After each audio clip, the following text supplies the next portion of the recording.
மிதுன ராசி, மிதுன லக்னத்தில் பிறந்தவர்களுக்கு இந்த குரு பெயர்ச்சி 2026 எப்படி இருக்கும்னு பார்க்கலாம். இப்போ மிதுனம் அப்படிங்கிறவங்களுக்கு ரொம்ப இப்போ ரிலீஃப் அப்படின்னு சொல்லலாம். ஏன்னா இத்தனை நாளாக ஜென்ம குரு அப்படிங்கும்போது நம்ம பொதுவாக இந்த பழமொழியிலலாம் சொல்லுவாங்க இல்லையா, ஜென்ம குரு வனவாசம் போவாங்கன்னு.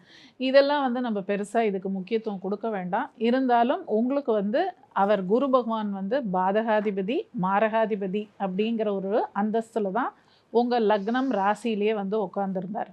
ஸோ இத்தனை காலம் நீங்கள் வந்து ரொம்ப கஷ்டப்பட்டுட்டு தான் இருந்திருக்கீங்க.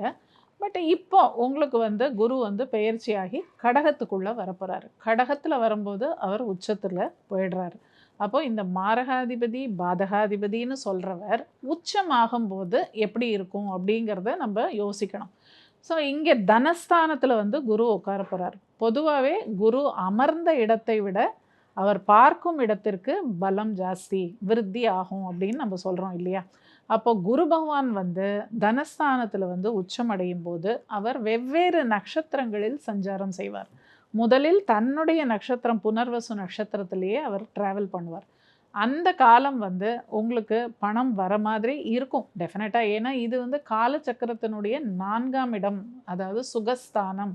அந்த இடத்துல வந்து இந்த குரு பகவான் வந்து உட்காரும்போது கண்டிப்பாக உங்களுக்கு ஒரு வருமானம், பணம், இன்கம் எல்லாமே உங்களுக்கு வரும். மேபி உங்கள் மனைவி மூலமாக கூட வரலாம். ஏன்னா அங்கே வந்து 7ஆம் அதிபதியாகத்தான் அவர் வந்து இங்கே வந்து உட்கார்றாரு. அப்போது மனைவி அல்லது பிஸ்னஸ் பார்ட்னர்ஸ் அப்படிங்கிற மாதிரியும் நம்ம சொல்லலாம். ஸோ இப்போ அவர் அங்கே உட்காந்து எந்தெந்த பாவங்களை பார்க்க போகிறார் அப்படிங்கிறதையும் நம்ம பார்ப்போம். அவர் வந்து 6ஆம் இடம் அப்படிங்கிற ருண ரோக சத்ருஸ்தானத்தை பார்க்க போகிறார்.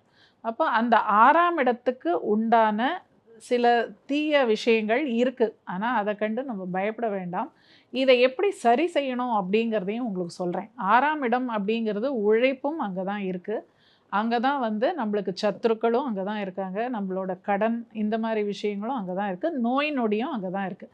அப்போ குரு பார்க்கும்போது அந்த விஷயத்தை பெருசு பண்ணுவார்னு தானே நம்ம சொல்கிறோம். அப்போ இந்த விஷயமெல்லாம் பெருசாகுமா அப்படின்னா ஆகும். அது ஆகாதுலாம் நான் சொல்ல மாட்டேன். ஏற்கனவே ஏதானும் உடம்பு சரியாமல் உங்களுக்கு ஏதாவது உடல் உபாதை இருந்ததுன்னா கண்டிப்பாக நீங்கள் கொஞ்சம் உடல் இதை பார்த்துக்கணும். அதாவது ஹெல்த் அப்படிங்கிறது ரொம்ப முக்கியம். ஹெல்த் இருந்தால் தான் எல்லா விஷயத்தையுமே நம்ம வாழ்க்கையில் சாதிக்க முடியும். அதனால் ஆரோக்கியத்தை கொஞ்சம் பார்த்துக்கோங்க. ஏதோ ஒரு சின்ன பிரச்சனை உடம்புல இருக்குதுன்னு உங்களுக்கு தெரிஞ்சதுன்னா உடனே அதை நீங்கள் கவனம், அதில் வந்து உங்களுக்கு கவனம் வேணும் அப்படிங்கிறத இங்கே வலியுறுத்தி சொல்கிறேன்.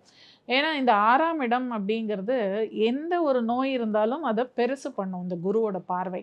அதனால் நீங்கள் அதில் கொஞ்சம் கேர்ஃபுல்லாக இருங்க. அதே மாதிரி கடன் வாங்கும்போதும் உங்கள் தகுதிக்கு தகுந்த மாதிரி ஒரு கடன் வாங்குங்க. வாங்க வேண்டாம்னு சொல்லலை.